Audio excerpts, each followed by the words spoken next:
Welcome back to the Reading and Writing Podcast. My guest today is Laura Vosika, author of the Bluebells Chronicles. Laura, welcome to the podcast. Hi, thank you, Jeff, for having me. Sure. Well, if someone hasn't yet heard about your 5-book Bluebells Chronicles, how would you describe the series? Well, I call it a tale of time travel, action, adventure, romance, and redemption that ranges across modern and medieval Scotland. And so what it is, it's the story of a professional orchestral musician. He plays trombone, and he's pretty obnoxious, and I think most trombonists kind of laugh and say, hey, that's redundant.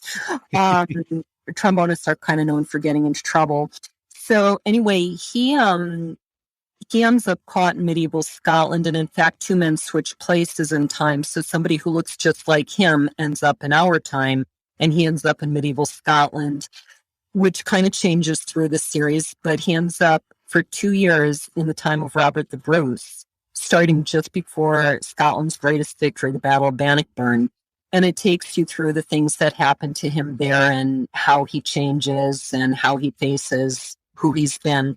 And, I realized when I describe it like that, it sounds almost like a very serious book. And I happen to think it's a lot of fun. He's been described as the kind of guy you love to hate because he's so obnoxious, and yet he's funny. He's always cheerful. He's always throwing parties, but then he's doing awful things like cheating on his girlfriend too. So, he's kind of a mixed bag. Well, do you remember the original idea or impetus that led you to write the series? Well, there were 3 things. And so the first thing is, they all they don't go in any order, but they all just kind of came together at some point. And so the first thing is that I had a favorite childhood book called In the Keep of Time. And it's a book by Margaret Anderson. It came out, I think, in the early 70s. So amazingly, I met her last year, or a couple years ago. She is in wonderful shape, grows like a 5-acre garden, all this fantastic stuff. Wow. And so this story was about 4 siblings who go into Smailholm Keep, which is an actual tower in Scotland. And they come down in the wrong century, and I believe they end up in the 1500s, whereas the 2 men in my book are switching between the modern and the 1300s, 1314 to be exact. And so that was sort of the base idea of this idea of going into a tower and coming out in a different century. And then I am a trombone player. I majored in music on trombone, and I played semi-professionally for quite a few years after college. And so there's a piece that is well known, I think still today, to the better trombonists. They like to work on it, see if they can master it, because it's quite a challenge. And that piece is Bluebells of Scotland, and it is a theme and variation on an old folk song. And so in this folk song, some of the lyrics are streaming banners and noble deeds. And that really captured my attention, or my imagination, I should say. And I wanted to read a book like that. So, of course, if I like to write, I'm going to write a book like that. And so I started researching battles in Scotland. I think I mentioned the main character is a trombone player. And so, this is his signature piece in the book that the audience loves to hear him play. And so when I researched, I came across this greatest victory, which was the Battle of Bannockburn in 1314. And that's an amazing story, how Robert the Bruce pulled that off against an army 5 times his size.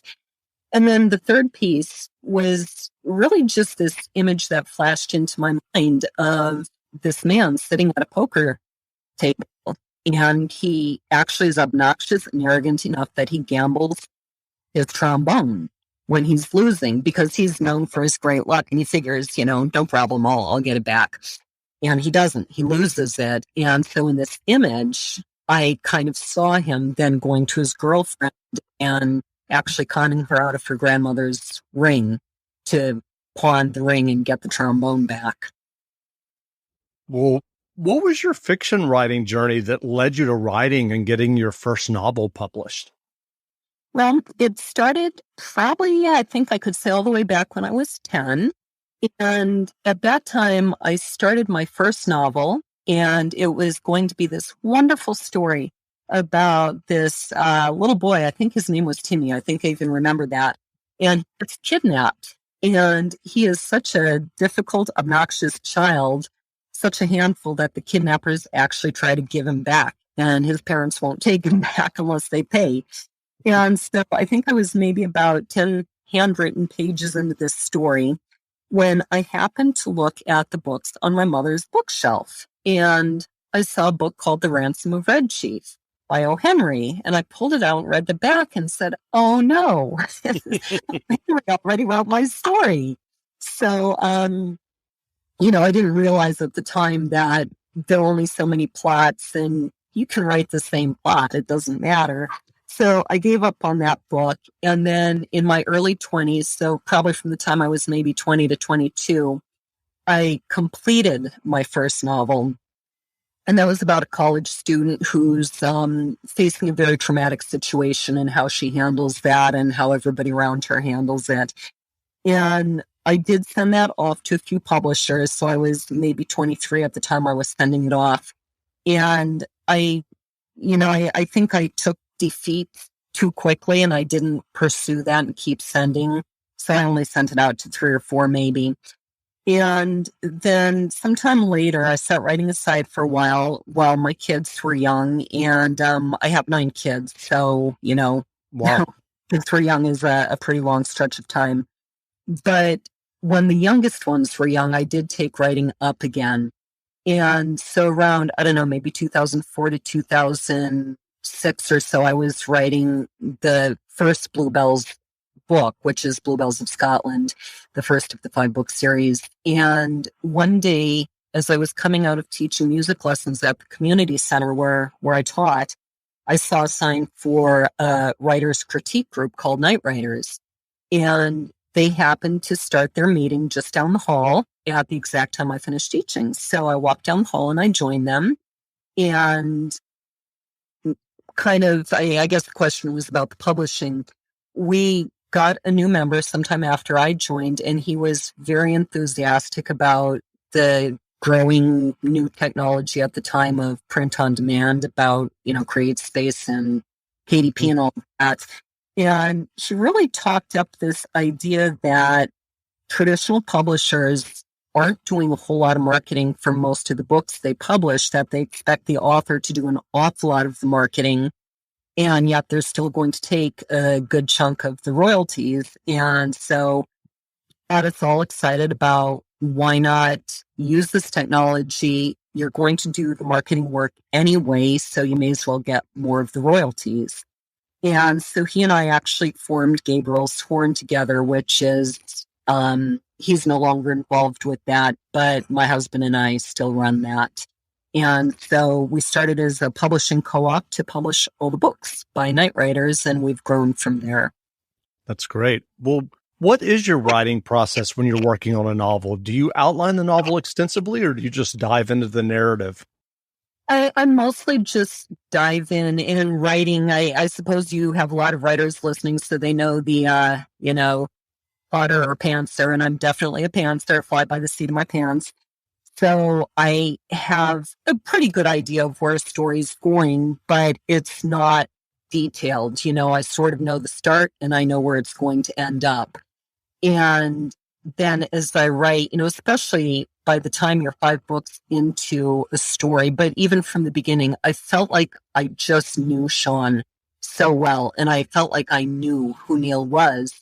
And so, I start the story, and it often feels, for me at least, that they're just acting and I'm just kind of recording what they're doing because I know who they are. And sometimes when I want to go one way, they say something that turns the story into a different direction, or they do something, and yet I wrote it because it felt natural. It felt like that's what they really would have said or done in that situation. And are you working on another novel now?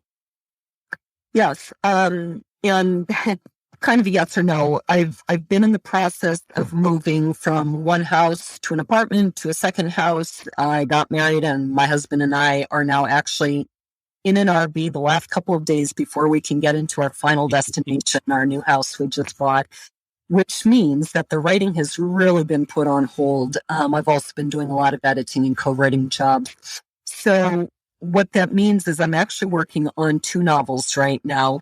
One is called 220 BC, and it's actually a novel by Kendall Price, and it's a sequel to one that he wrote a few years ago called 221 BC. But I co-wrote that with him. So what he does is he plays Dungeons and Dragons with his kids and creates these stories, and he writes the first draft, and then I go through and, layer in some things and fill out some scenes, and then he goes through and I go through, we go back and forth, and we end up with a novel. So I'm actively working on 220 BC right now. And then I'm also eager to get back once we get into our house in a couple of days to my novel called The Castle of Dremore. And that is the story of a relatively young widow. She's maybe in her mid-30s. And we know at the beginning of the book that there's been some kind of big trauma or crisis in Boston. She has 5 boys. She wanted to escape the United States altogether, and she had this dream that kept her going. She was in such despair that she was actually thinking about suicide, and what kept her going was this dream of moving her boys into a castle, of actually owning a castle in Scotland. And so she has put absolutely everything she has, sold everything, taken the insurance money from her husband's death, and she has managed to buy herself a small castle in Scotland. And so her very first day there, she opens these big wooden doors with this, big old-fashioned key. And she looks into this garden in the courtyard of the castle, and she sees this ghostly woman in green looking back at her. And so it's a story of how she deals with this, how she's trying to hide this ghost from her boys and hoping they don't find out. And it turns out they actually knew about it from the start too, and they're trying to hide it from her. So I had some fun with it. And then it's also telling the story of what happened to this young woman back in the 1300s. And so I'm using all my historical research from the previous books. And so it's really telling these 3 stories at once. It's telling what's happening to Lisa and her boys in the modern day as she deals with what happened in Boston. Is going back, filling in the story of what did happen in Boston. And then it's telling the story of this young woman in the 1300s and why she is still in this castle and what she wants. That sounds great. Well, what novels have you read recently that you enjoyed? Unfortunately, I do not get as much time to read as I like. And I know I've read a couple. Actually, I think one was nonfiction. But the novel I just read, you know what? I do remember the other one. What is it called? Flight of the Stork, I think. And that is the time travel novel for someone I will be interviewing next week for a program I run. I actually run 2. One is called Step Into a Story. And so that was a wonderful time travel story. And then I also read for the same program a book called Pets for Legion. And that is, it's what he calls Christian horror. His name is Sean Brink, the author. And horror is not a genre that I seek out. And yet usually I end up enjoying books when I read them for whatever reason, like if I'm editing for someone or if I'm going to publish for someone, which I've published a few horror novels. So yeah, I ended up enjoying both of those quite a bit. And what writing advice would you offer for listeners who are working on their own stories and novels? Well, a couple of things. I think one is you need to do a lot of editing. Usually, I read a lot of, I've read books where I think the author maybe did a couple passes through and probably needed to go through several more times. And so I think that, we really need to be honest with ourselves and read our writing critically. You need to set it aside for a little bit and come back to it fresh, because otherwise, it's so clear in your mind that you miss things that you should have caught. I think having beta readers is very important. And I think that the very best thing I ever did for my writing was to join my critique group, Night Writers. where every week we meet, we read a scene, and we get feedback from everybody. And, one of our members did say, you can end up in a writing group that, people just want to be critical to prove they're a better writer, whatever. And you might need to try a couple, but I stumbled into a really good one where everybody was so supportive. And yet, if there was a real flaw in the writing, they're going to tell you so. That I think we all understood. You'd rather hear it from the group than in a review online, and fix it before it gets out there. Sure. Well, where can people find you online if they'd like to learn more about you and your novels, the Bluebell Chronicles? There are actually a couple places. One is lauravosika.com, and that's Laura, V as in Victor, Osika. And you can get to the same website at bluebellschronicles.com. They both point to the same site, but two ways to get to it. And then I actually also do a podcast called Books and Brews with Laura Vosika and Michael Agnew. And you can find us either on YouTube by putting that in the search engine, or you can go to booksandbrews.net and you will find us and what we do there. That's great. Well, again, we've been speaking with Laura Vosika, author of the Bluebell's Chronicles. The novels are on sale now, so go buy a copy. And Laura, thanks for doing this interview. Thank you so much for having me. Great.